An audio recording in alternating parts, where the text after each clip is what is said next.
Ten sezon nie jest jeszcze skończony, jeszcze ten kombajn będzie pracował w kukurydzy, no bo w zbożu już niestety nie, chociaż zboże u klienta zostało na polu.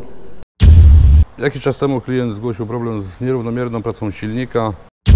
Klient zadzwonił, że uruchomił silnik rano, no i kurczę, kopci się jak z parowozu. Witam serdecznie z warsztatu firmy Korbanek w Tarnowie Podgórnym, właściwie z hali myjni, gdzie najczęściej tam myjemy maszyny przed wydaniem, maszyny przed naprawą. Kombajn Fendt 5185 z 2019 roku, właściwie to jest z 2018, bo dokładnie data produkcji tego kombajnu, jeżeli tu się ktoś dobrze przypatrzy, to jest listopad 2018. Klient ten kombajn użytkuje od 2019 roku, czyli pierwszy sezon. Mamy 2,23, czyli prawie 5 sezonów. W tym czasie silnik przepracował 1500 godzin. Ten sezon nie jest jeszcze skończony, jeszcze ten kombajn będzie pracował w kukurydzy, no bo w zbożu już niestety nie, chociaż zboże u klienta zostało na polu, ponieważ niestety w tym kombajnie awarii uległ silnik Sisu, no albo inaczej Akko Power, bo tak to się to dokładnie nazywa. Czwarty cylinder ewidentnie nie przepalał. Więcej o tym silniku i co tutaj przy tym silniku już było robione, a co będzie robione, to omówimy na innym warsztacie, bo wiadomo, że tutaj nie będziemy tego silnika w tym miejscu rozbierać, zabierzemy go na warsztat. Tutaj był wstawiony, ponieważ w innym miejscu nie było miejsca, żeby to robić pod dachem. Tu widać, silnik jest już częściowo wymontowany, układ paliwowy, no ale to omówimy już na innym warsztacie. Tu mi się pomału bateria kończy w kamerze i dlatego też nie będziemy się tutaj za dużo w tym momencie o tym silniku opowiadali. No, jak widać, silnik mamy tutaj już na warsztacie częściowo rozebrany. Wzięliśmy głowicę. To tak tutaj historycznie troszeczkę może powiedzieć, dlaczego ten silnik trafił do nas na warsztat. Jakiś czas temu klient zgłosił problem z nierównomierną pracą silnika. Kod błędu też wskazywał, że jest problem z układem paliwowym. Wymontowaliśmy układ paliwowy, wtryskiwacze, właściwie same wtryskiwacze były wymontowane. No i oddane do sprawdzenia do serwisu Boscha. No i tam się okazało, że zwłaszcza jeden, ale w zasadzie wszystkie wtryskiwacze były troszeczkę jakby tutaj te normy przekroczone. Tu jest taki protokół z badania i tutaj zakład. Już później długopisem dopisaliśmy, że to jest na 4. cylindrze, no bo przecież jak dodaje się wtryskiwacz, to zakład nie wie z którego cylindra, no ale po numerze seryjnym mieliśmy oznaczenie, który gdzie, więc na 4. cylindrze, jak widzimy, tutaj jest norma 17,2 plus minus 7,4, czyli może być teoretycznie troszeczkę poniżej 10, no albo maksymalnie 24,6, a rzeczywiste wyszło 107, czyli jeżeli patrząc na maksymalną dawkę, to została przekroczona ponad 4-krotnie, natomiast jeżeli patrząc z takiej wzorcowej dawki, no to jest ponad 6-krotnie, natomiast od minimalnej to wiadomo, że to już jest tutaj mocno przekroczone i to jest akurat w zakresie obrotów średnich silnika, no bo tutaj mamy w zależności jakie obroty silnika, no i jakie tutaj byłoby to znaczenie. Dosyć duża dawka paliwa, no i wtryskiwacz nie nadawał się już do naprawy. Pozostałe tutaj wtryskiwacze też dwa, czyli z cylindra trzeciego i drugiego przeszły co prawda testy, natomiast miały zawsze te w różnych tutaj zakresach te dawki bardzo zawyżone, czy tam nie trzymające już tak do końca normy. No i na 1. cylindrze też tutaj mamy krzyżyki w tych zakresach. Tutaj ten wtryskiwacz nie przeszedł testu, dlatego też podjęto tutaj decyzję, że no minimum 2, a właściwie najlepiej gdyby wymienić wszystkie 4 wtryskiwacze, żeby mieć pewność, że to będzie chodziło. No i taka też decyzja została podjęta. Zamówione wtryskiwacze, wymienione wtryskiwacze. Silnik zaczął dosyć ładnie pracować, równo. No trzeba tam jeszcze oczywiście wtryskiwacze skalibrować i tak dalej. Wszystko chodziło. W zasadzie można powiedzieć no i ta radość nie trwała zbyt długo niestety, ponieważ chyba po około 10 godzinach klient zadzwonił, że odpalił, uruchomił silnik rano, no i kurczę, kopci się jak z parowozu, że chyba coś nie tak z wtryskiwaczami, no bo dymi, bardzo jasno, ale bardzo mocno dymi, czyli tak jakby gdzieś olej zużywał, czy nie przepalał, natomiast z wywiadu wynikało, że oleju nie zużywa ten silnik. No więc kurczę, mówię, no dobrze, ok, wymontowaliśmy cały kompletny układ wtryskowy do sprawdzenia, do zakładu, no i tutaj wtryskiwacze, cały właściwie układ jest sprawny, tutaj się nie można było do niczego doczepić. No jeżeli układ wtryskowy jest sprawny, oleju nie zużywa, a dymi, to znaczy się, że coś nie tak jest ze spalaniem, procesem spalania i już w trakcie właściwie tej wizyty u klienta zdemontowany został kolektor wydechowy. W zasadzie już troszeczkę tutaj dało obraz, no i widzimy 4. cylinder, tutaj bardzo mocno zaoliwiony, więc tutaj mokry, a to jest wydech, więc tu powinno być sucho, tutaj powiedzmy na drugim jest w miarę ok. Pierwszy też prawie że dobry, troszeczkę może przy trzecim, ale to też może tu gdzieś coś się przedostawało, natomiast 4. faktycznie ewidentnie tutaj no, nie dochodziło do spalania, a do wypluwania tego paliwa, no i stąd też te nadmierne dymienie.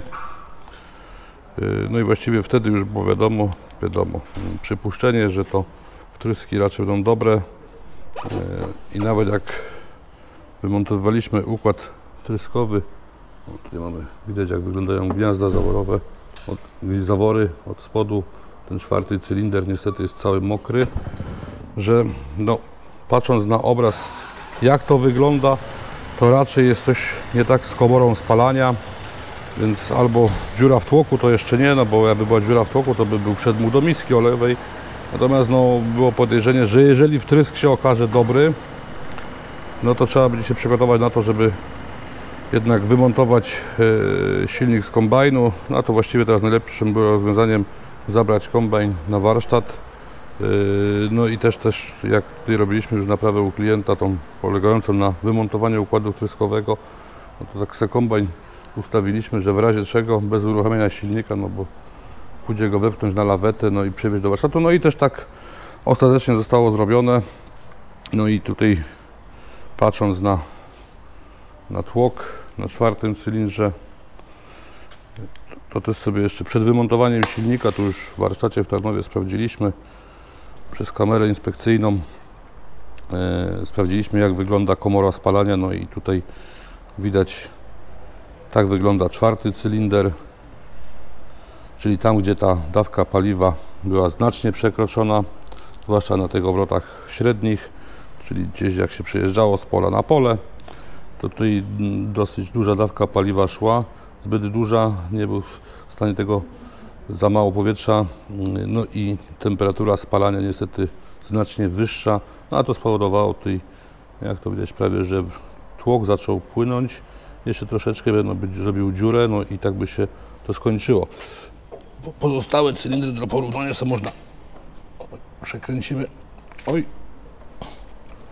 no i teraz trochę mi tu brakuje rąk, ciężko już tutaj idzie, bo tutaj też widać, zaczął jakby po cylindrze, widać, że tutaj już są jakieś rysy, zaczęło się to po prostu przycierać.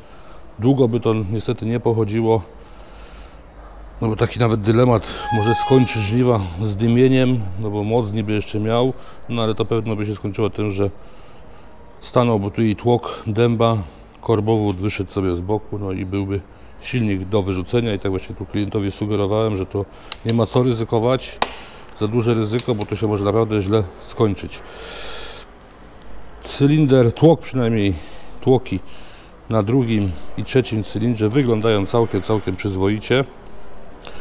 1. natomiast tutaj nie ma, jakby nie widać śladu, czyli tam gdzie ta dawka była przekroczona, może nieznacznie, ale była też przekroczona, nie widać co prawda, żeby coś się już działo złego z tłokiem, natomiast po nagarze widać, że też tutaj to spalanie było nie do końca właściwe, no bo teraz może, kurczę, no i nie obrócę chyba.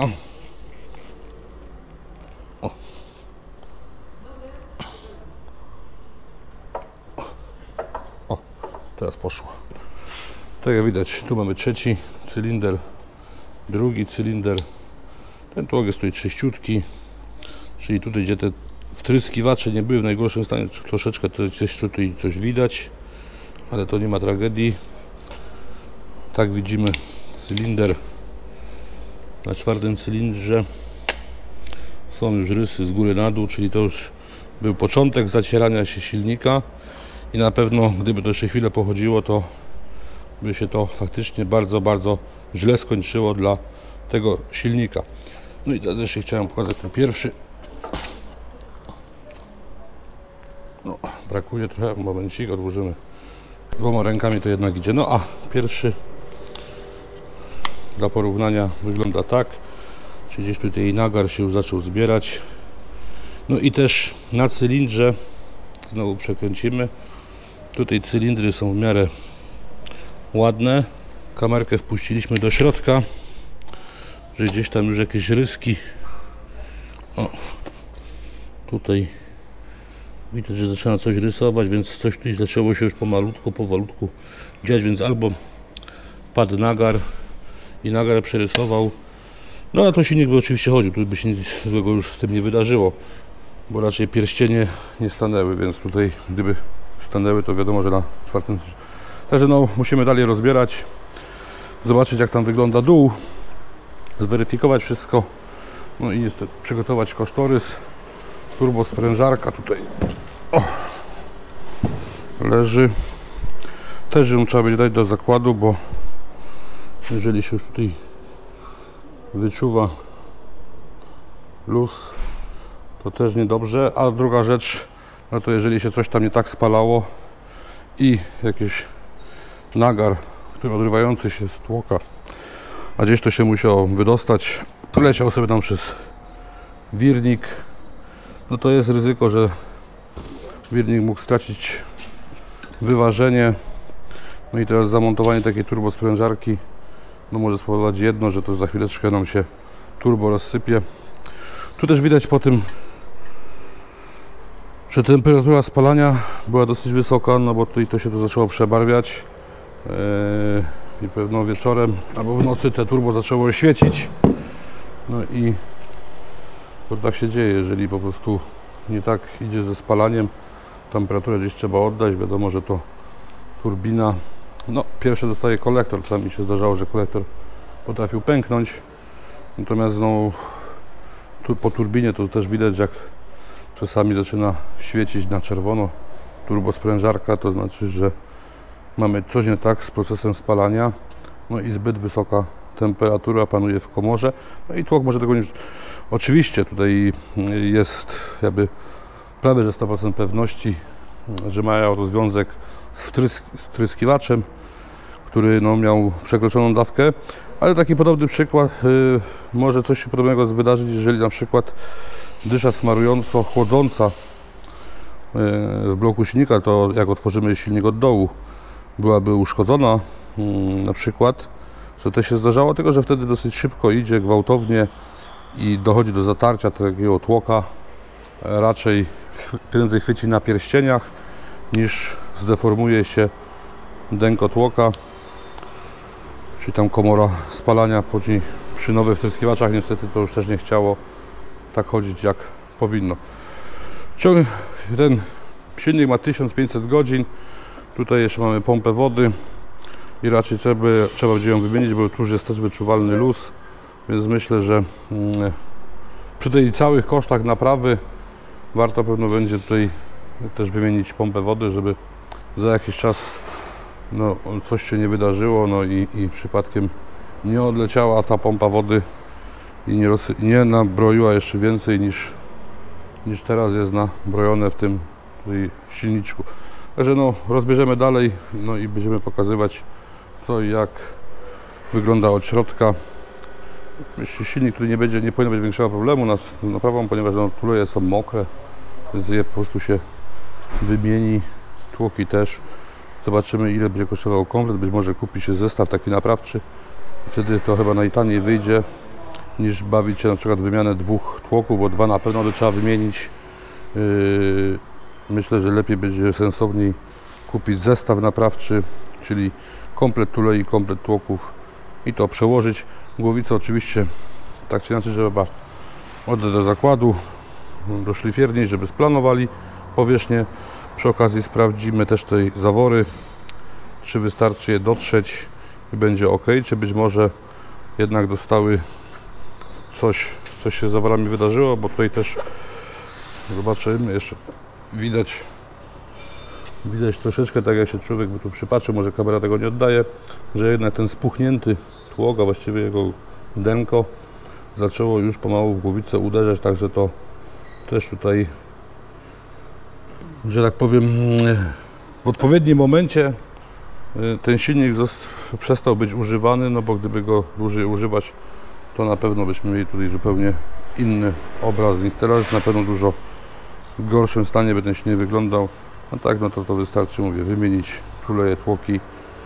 Zobaczymy, jak wyglądają panewki, ewentualnie panewki, sprawdzić głowicę, naprawić turbosprężarkę, wymienić pompy wody, no i z powrotem zamontować do kombajnu, tak żeby jeszcze sezon kukurydzy w tym roku przepracował, no bo taka tutaj szansa, znaczy powinien pracować jeszcze w kukurydzy, więc bo zboża już w tym roku chyba kosił nie będzie, no bo to już się za późno troszeczkę robi na zbiór zboża, chociaż w tym roku, tak jak wiadomo, te żniwa rozciągły się w czasie, no i takie jeszcze tutaj nieszczęście, że pogoda nie sprzyjała, a później się jeszcze silnik odmówił posłuszeństwa, więc tutaj no podwójny pech, tak jak mówią, nieszczęście chodzą parami, podwójny pech tego użytkownika kombajnu, że warunki pogodowe, a na końcu maszyna powiedziała stop.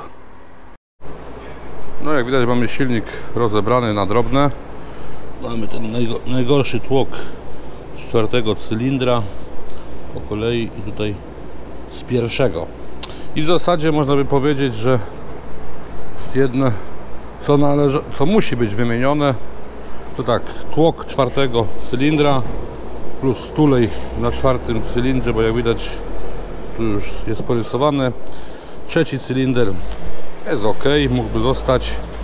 2. ok, mógłby zostać. 1. nie jest tragicznie, natomiast są tam rysy wzdłuż, no więc lepiej ten 1. też wymienić, czyli 2 tłoki, 2 tuleje, 4 zestawy, 2 dodatkowe zestawy pierścieni na tłokach.